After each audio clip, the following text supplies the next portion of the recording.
Oxygen और रुधिर में क्या पाया जाता है, हीमोग्लोबिन पाया जाता है। अब हीमोग्लोबिन क्या करता है, ये रुधिर है, मान लीजिए इसमें क्या बना है, रुधिर, और रुधिर में क्या पाए जाते हैं, एच मतलब हीमोग्लोबिन, समझ लीजिएगा, इसको हम क्या कहते हैं, हीमोग्लोबिन। अब हीमोग्लोबिन ऑक्सीजन को क्या करेगा, सभी कोशिकाओं तक क्या करेगा, पहुंचाएगा। ठीक है, ऑक्सीजन को सभी कोशिकाओं तक कौन पहुंचाता है, हीमोग्लोबिन पहुंचाता है। ठीक है, अब जब जैसे ऑक्सीजन आता है वैसे तुरंत क्या करता है, हीमोग्लोबिन ऑक्सीजन सभी कोशिकाओं को भेजता है, और उसके बदले में, ऑक्सीजन के बदले में वहां से क्या पकड़ के लाता है, सभी कोशिकाओं से कार्बन डाइऑक्साइड पकड़ के लाता है। और कार्बन डाइऑक्साइड पकड़ कर जब लाता है तो हम अपने मुख से या नाक से या फेफड़े से क्या करते हैं, सांस लेते हैं और फिर सांस छोड़ते हैं। तो कार्बन डाइऑक्साइड को लेकर आता है तो हम फिर क्या करते हैं, छोड़ देते हैं इसको, कार्बन डाइऑक्साइड। ठीक, अब उसके बाद क्या होता है, अब हमारे दोनों फेफड़े में इतनी शक्ति नहीं होती है कि वो एक बार फूल सके और फिर क्या हो सके, पचक सके। तो नीचे क्या लगा रहता है, डायाफ्राम लगा रहता है। क्या है, डायाफ्राम, नीचे क्या है, डायाफ्राम। अब जब हम सांस लेते हैं, सांस लिए तो फेफड़ा हमारा क्या हो गया, ऊपर गया। अब जब सांस छोड़ते हैं तो फेफड़ा हमारा कितना जा रहा है, नीचे जा रहा है। तो फेफड़े को ऊपर नीचे करने में कौन मदद करता है, डायाफ्राम। ये डायाफ्राम ना रहे तो हम श्वसन नहीं कर पाएंगे। देखिए, जब महिलाएं गर्भावस्था में रहती हैं तो बच्चे के दबाव से डायाफ्राम क्या हो जाता है, एकदम दब जाता है। ठीक है, तो फेफड़े को फैलाने और सिकुड़ने में कौन मदद करता है, हमारी पसलियां मदद करती हैं। ठीक है, कभी कभी एक्सीडेंट होता है तो देखते हैं कि व्यक्ति को कहीं चोट नहीं लगी और व्यक्ति हमारा क्या हो गया, एक्सपायर कर गया। तो यही डायाफ्राम क्या कर जाता है, टूट जाता है, तो जिससे फेफड़ा हमारा ऊपर नीचे नहीं हो पाता है और जिससे व्यक्ति की क्या हो जाती है, मृत्यु हो जाती है। ठीक है, तो ये क्या है, मनुष्य का फेफड़ा कितने अंग हैं, 10। नासा चिह्न से हम ऑक्सीजन को ग्रहण करते हैं, फिर नासा कपाट में जाता है, फिर ग्रसनी में, फिर स्वरतंत्र में जाता है, फिर श्वास नली इसको ट्रैकिया, फिर उसके बाद ब्रोंचाई, ठीक है, या श्वसनी, फिर श्वसनिकाओं में, फिर वायु कोष्ठक में क्या पाए जाते हैं, हीमोग्लोबिन पाए जाते हैं। हीमोग्लोबिन क्या करता है, ऑक्सीजन को सभी कोशिकाओं तक पहुंचाता है और कार्बन डाइऑक्साइड को पकड़ करके फेफड़े में लेकर आता है, जिससे हम अपने नाक के माध्यम से क्या करते हैं, बाहर निकाल देते हैं। ठीक है, ये इतनी चीजें आप लोगों को समझ में आई होंगी। ठीक है, इसको आप लोग नोट कर लीजिएगा। आगे देखते हैं,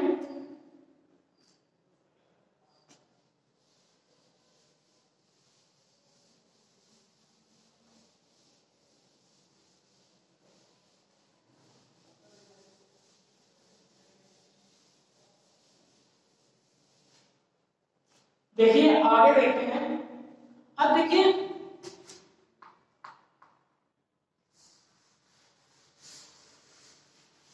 अब देखिए, हम एक बार में ऑक्सीजन कितना ग्रहण करते हैं, लगभग 500 ml ऑक्सीजन क्या करते हैं, हम क्या करते हैं, अपने फेफड़े के अंदर लेते हैं।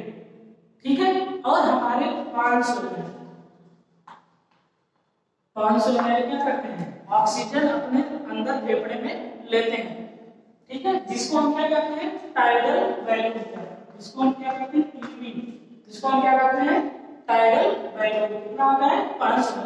और टोटल लंग्स कैपेसिटी मतलब हमारे फेफड़े की क्षमता कितनी होती है, जिसको हम क्या कहते हैं, पीएनसी, टोटल लंग्स कैपेसिटी कितना होता है, 5800 से लगभग 6000 ml होता है। ठीक है, हमारे फेफड़े की क्षमता कितनी होती है, 5800 से 6000 ml तक होती है। ठीक है, एक बार में ऑक्सीजन कितना लेते हैं, 500 ml, जिसको हम क्या कहते हैं, टाइडल वैल्यू। ठीक, अब देखिए ऑक्सीजन सिलेंडर क्या है, ऑक्सीजन सिलेंडर, ऑक्सीजन सिलेंडर। देखिए जब ऑक्सीजन सिलेंडर में कौन सी गैस भरी जाती है, ऑक्सीजन और नाइट्रोजन। कौन सी गैस भरी जाती है, ऑक्सीजन और नाइट्रोजन।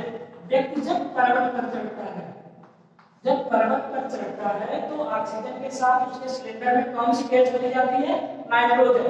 क्यों नाइट्रोजन भरी जाती है, क्योंकि यदि हम ऑक्सीजन कैसी गैस है, भारी गैस है, यदि हम डायरेक्ट क्या करेंगे ऑक्सीजन लेंगे तो हमारे फेफड़े में क्या लगेगी, चोट लगेगी। इसलिए ऑक्सीजन के साथ क्या करते हैं, नाइट्रोजन। फिर 78% नाइट्रोजन लेते हैं, 78% क्या करते हैं, छोड़ देते हैं। और दूसरा, यदि व्यक्ति समुद्र में जाता है, ठीक है, यदि व्यक्ति क्या करता है, समुद्र में जाता है,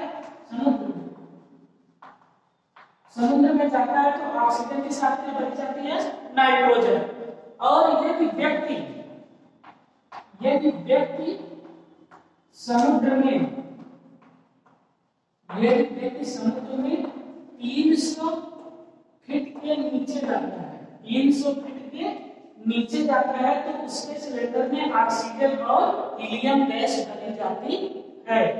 ठीक है, इतनी चीजें आपको समझ में आएगी।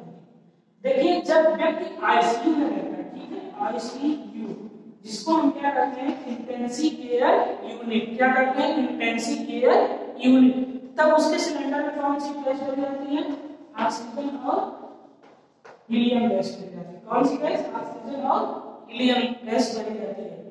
तो व्यक्ति को जब कोरोना होता है तो ट्रैकिया वाले भाग में कोरोना वायरस क्या होते हैं, एकदम जकड़ लेते हैं, जिससे ऑक्सीजन हमारे फेफड़े में नहीं जा पाता है और जिससे व्यक्ति की क्या हो जाती है, मृत्यु हो जाती है। ठीक है, यदि व्यक्ति पर्वत पर चढ़ता है तो सिलेंडर में ऑक्सीजन और नाइट्रोजन, यदि व्यक्ति समुद्र में है तो ऑक्सीजन और नाइट्रोजन, यदि समुद्र में 300 फीट के नीचे जाता है तो उसके सिलेंडर में ऑक्सीजन और हीलियम। यदि व्यक्ति आईसीयू में है, कभी-कभी चोट लगने के बाद मरीज की स्थिति क्या होती है, गंभीर हो जाती है, तो आईसीयू को कौन कहता है, इंटेंसिव केयर यूनिट, जहां पर हमेशा डॉक्टर की देखभाल में मरीज रहता है। ठीक, तो उसके सिलेंडर में कौन सी गैस भरी रहती है, ऑक्सीजन और हीलियम। ठीक है, तो हम आशा करते हैं कि ये वीडियो आप लोगों को समझ में आई होगी। ठीक है, धन्यवाद दोस्तों।